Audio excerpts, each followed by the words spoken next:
Hello friends, welcome to my channel. आज मैं लेकर आई हूँ एक जादुई और रोमांचक कहानी, राजू और जादुई पतंग। एक छोटा सा लड़का, एक रहस्यमयी पतंग और एक ऐसा सफर जहाँ हर कदम पर छुपा है एक रहस्य। क्या राजू हवा की रानी तक पहुँच पाएगा? क्या वह सभी चुनौतियों को पार कर पाएगा? तो फिर देर किस बात की? पूरी कहानी सुनने के लिए बने रहिए मेरे साथ। लाइक करें, शेयर करें और चैनल को सब्सक्राइब जरूर करें। चलो शुरू करते हैं। एक छोटे से गांव में एक लड़का रहता था जिसका नाम राजू था। वह 8 साल का था और बहुत ही चंचल और जिज्ञासु था, जैसे आप सभी बच्चे होते हो। उसका गांव हरे भरे खेतों, ऊंचे पेड़ों और नीले आसमान से घिरा हुआ था। राजू को पतंग उड़ाने का बहुत शौक था। हर संडे को वह अपने दोस्तों के साथ खुले मैदान में पतंगबाजी करता था। एक दिन राजू के पापा शहर से एक नई रंग बिरंगी पतंग लेकर आए। यह कोई साधारण पतंग नहीं थी। इस पर चमकदार नीले, लाल और सुनहरे रंगों की डिजाइन बनी हुई थी।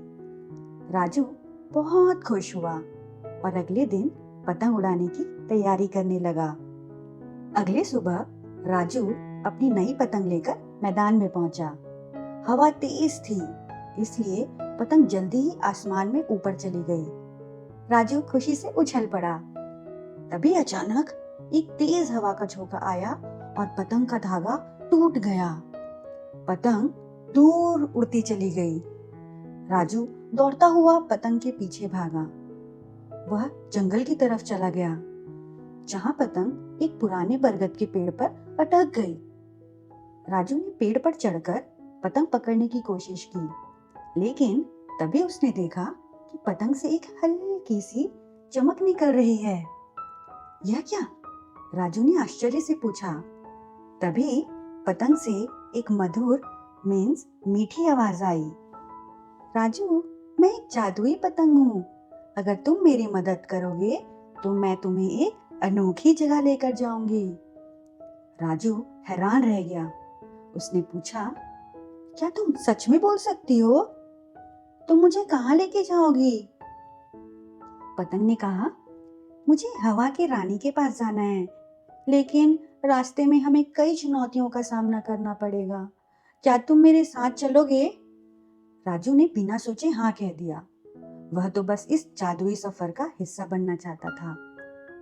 पतंग ने अपना आकार बड़ा किया और राजू को बैठने के लिए कहा। राजू पतंग पर बैठ गया और देखते ही देखते वह आसमान में उड़ने लगे। ऊपर से पूरा गांव छोटा सा दिख रहा था। कुछ ही देर में वे बादलों के बीच पहुंच गए। वहां एक शानदार महल था जो सफेद बादलों से बना हुआ था। पतंग ने बताया, यह बादलों का राज्य है।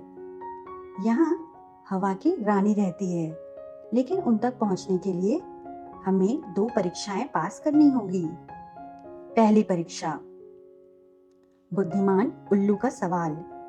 रास्ते में एक विशालकाय एक बहुत बड़ा उल्लू खड़ा था। उसने गहरी आवाज में कहा, अगर तुम आगे जाना चाहते हो तो मेरे सवाल का जवाब दो।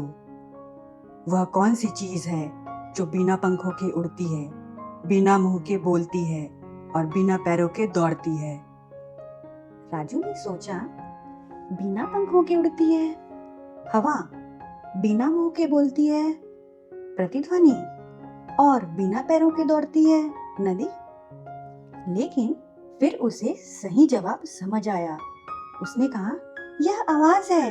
आवाज बिना पंखों के उड़ती है, जैसे कि गूंज, बिना मुंह के बोलती है, जैसे झरने की आवाज, और बिना पैरों के दौड़ती है, जैसे हवा में फैलती है।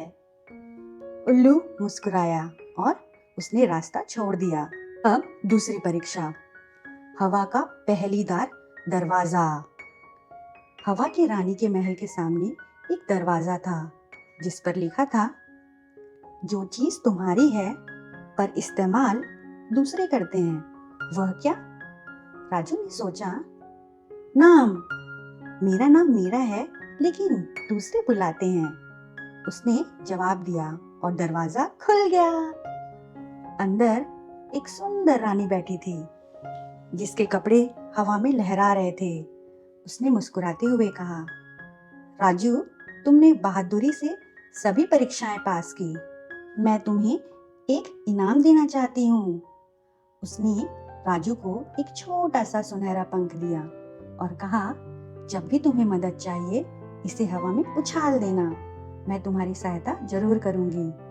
राजू ने उसे थैंक यू बोला और पतंग के साथ वापस गांव लौट आया।